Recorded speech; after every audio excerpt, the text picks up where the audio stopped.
コーランの際立った特徴とは何でしょうか。コーランの習字魔と奇跡の特徴は何ですか。聖クルアーンの顕著な特徴と習字学的奇跡、イージャーズ。この世界が始まって以来、創造主をこれほどまでに崇め、清め、唯一真信仰、タウヒードを命じ、人たちを信じ、彼らをあらゆる欠点から清め、永続する善行を促した書物は、クルアーンを置いて他にありません。クルアーンは、タウヒード預言者への崇敬、完全懲悪という意図で織りなされています。そしてそれらは、当時のアラブ人がかつて経験したことのない見事な言語魔と構成によって編み上げられているのです。イスラームのタイトイブン・タイミーやアッラーの慈悲あれは次のように述べています。タウラー・モーセの5章にもインジール、福音書にも、クルアーンの真理に匹敵する意味内容は存在しない。その真実性においても、表現の質においても同様である。クルアーンと他の聖典を深く考察する者には、その圧倒的な差は一目瞭然である。また、クルアーンの奇跡は、多くの無神論者が考えるような、習字学、レトリックや、語彙だけに止まるものではありません。イブン・タイミーヤはさらに続けます。意味における奇跡は、語彙における奇跡よりもさらに偉大で多岐にわたる。アラブ人がその語彙を模倣できなかった以上に、世界のあらゆる知性をもってしても、その深い意味内容を模倣することは不可能なのである。クルアーンの習字学的、論理的奇跡の特徴。クルアーンの習字学的な奇跡が唯一無二である理由は、以下の点にあります。最高に洗練された語彙を用いていること。完璧な構成とリズムで綴られていること。最も正しい真理、意味を内包していること。クルアーンの一つの単語を取り出し、アラビア語の前語彙をひっくり返して探したとしても、その文脈においてそれ以上に優れた言葉を見つけることは不可能です。もし、クルアーン以外の言葉を使って、その美しさや輝きに並ぼうと試みるならば、人はクルアーンの勝利を認め、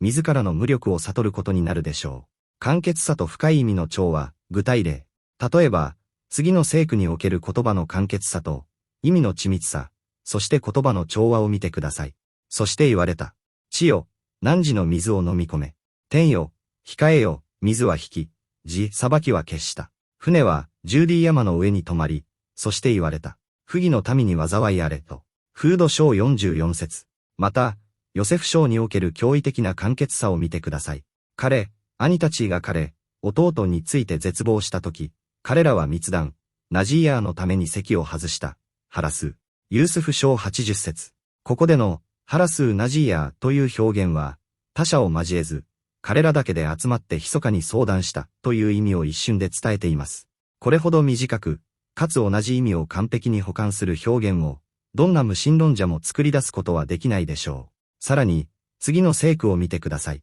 二人が、神の命に服従し、アスラマー彼、父が彼、息子を額からうつ伏せにした。タッラフ、時、サッファーと小103節。この、アスラマー、服従したと、タッラフ、リルジャビーン、額から横たえた、というわずかな言葉の中に、どれほどの信仰魔と葛藤と服従、そして情景描写が凝縮されているでしょうか。どのような雄弁かも、前後の文脈の美しさを損なわずに、これほど少ない語数でこの情景を再現することはできません。だからこそ、純粋なアラビア語を介する当時のアラブ人たちは、入信する前でさえ、クルアーンを聞いてその魅力にこう得ず、こう言ったのです。私の心は、感動で飛び出しそうになった。現代の無神論者による模倣の試みとクルアーンの奇跡。現代の模倣者たちの浅はかさ。古代アラブの多神教徒たちは、クルアーンの力強さに心を奪われそうになっていました。それに対し、現代の無神論者の中には、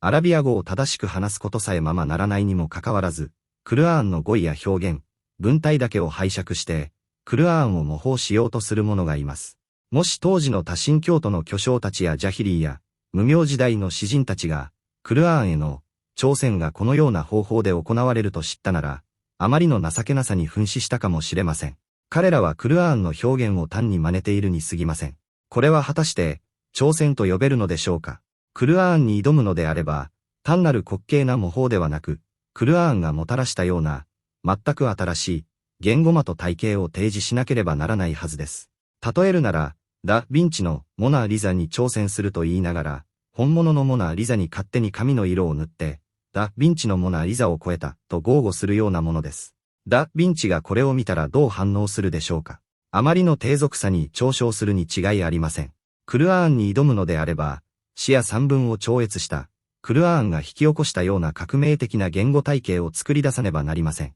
当時のアラブ人たちが朝鮮を諦めたのも、あるいは、嘘つきムサイリマのように対抗しようとした者が嘲笑の的になったのも、まさにその不可能性ゆえのことです。現代の無神論者によるこの低俗な試みこそが、かえってクルアーンの、イージャーズ、奇跡的無非性を独立して証明しているのです。朝鮮という冒険。クルアーンは、当時の雄弁家たちを厳しく叱責し、彼らの知性を愚弄し、神々を非難し、同じもの、あるいは一生だけでもいいから持ってきてみよと挑戦しました。しかし、彼らはみんな、これに応戦することから逃げ出しました。アッターが煽った通りです。もしあなた方がそうできないのなら、いや、決して、将来もできないであろうが、アルバカラ章24節。彼らは実際にできず、今後も決してできないでしょう。こう問いかけたいところです。預言者ムハンマド、彼にアッターの平安と祝福あれは、なぜ当時最も洗練された言語感覚を持つ人々に、彼らの得意分野でこれほど大胆に挑戦できたのでしょうか。しかも、長年にわたって彼らが屈辱にまみれるのを放置したまま、アブドゥッラー・ディラーズ博士、アッターの慈悲あれはこう述べています。預言者は、この挑戦によって彼らの文学的なプライドを刺激し、競わせることを恐れなかったのだろうか。もし彼らが団結して対抗策を練り、死の批評をするように共同で修正を重ねていたとしたら、さらに、預言者が当時の人々だけでなく、未来の世代に対してもこの無能力宣言を行ったのはなぜか。これは、誰であっても時代を超えて失敗することを確信していなければ、決してできない冒険である。クルアーンは、当時の言葉のプロたちに対して極めて挑戦的な態度を取りましたが、誰一人として無神論者たちが喜ぶような、対抗するものを提示できた者はいませんでした。アル・アルーシー・アッターの慈悲あれはこう言います。今日に至るまで、誰も、クルアーンに並ぶものを一言も発することができず、その特徴を説明することもできず、誰もが常に無力であることを露呈している。当時、多神教徒たちは、預言者と戦うために軍隊を集める方が、クルアーンの挑戦を受けて立つよりもずっと簡単だと考えていました。彼らにできるのは、クルアーンを聞くことを拒絶し、騒ぎ立てることだけだったのです。不信仰者たちは言った。このクルアーンを聞くな。その中で騒ぎ立てよ。そうすればあなた方は勝てるだろう。フッシラ章26節。魂を揺さぶる響き。イエメンのドース族の族長で詩人でもあったトファイル、イブン、アムル、アッタウスイがメッカに来た際、多神教徒たち配つものように、ムハンマドの言葉を聞くと魔術にかかるから気をつけろ、と警告しました。彼は耳に綿を詰めましたが、後に、私は分別のある詩人だ。よし足くらいわかると思い直し、綿を取り外してクルアーンの一部を聞きました。その瞬間、彼は心を奪われ、イスラームに入信したのです。クルアーンが人間の本性、フィトランに与える影響は驚異的です。心を溶かし、胸を広げ、知性を奪うのです。アブー・バクルがクルアーンを朗読すると、その響きに引きつけられた多神教徒の女たちが彼の家の周りに集まり、それがクライシュ族の男たちを恐れさせたほどでした。最も顔命な不信仰者であったワリード・イブン・アルムギーラでさえ、こう言いました。何を言えばいいのか。私ほど死に精通している者はいない。彼が語るものは死ではない。誓って言うが、彼の言葉には甘美さがあり、輝きがあり、頂点は高く、基盤は光り輝いている。彼は優位に立ち、何者も彼を凌駕できない。また、アンナドル・イブン・アル・ハーリスも言いました。死だと言うなら違う。私は死のあらゆる様式を聞いてきた。クライシュの人々よ、自分たちの立場を考えよ。とてつもなく重大なことが降りかかっているのだ。誰もがこのクルアーンの奇跡性を認めながら、傲慢さと嫉妬、あるいは憎悪ゆえにイスラームを拒んだのです。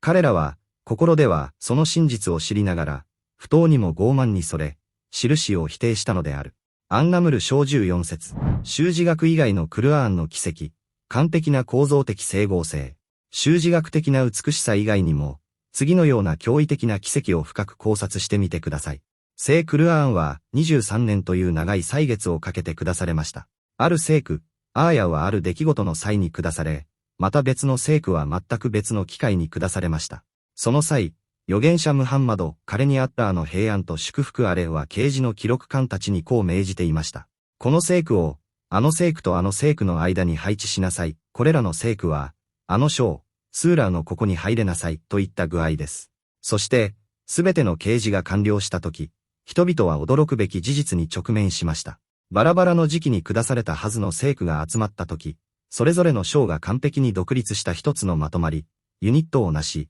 独自のテーマを持った一貫した内容になっていたのです。それはまるで、最初から完成していた壮大な建築物が一度解体され、時々の状況に応じて各パーツが地上に届けられ、再び組み立てられた結果、元通りの完璧な姿を表したかのようです。このようなことは、このクルアーンが神、アッラーからの啓示でない限り、決して起こり得ないことなのです。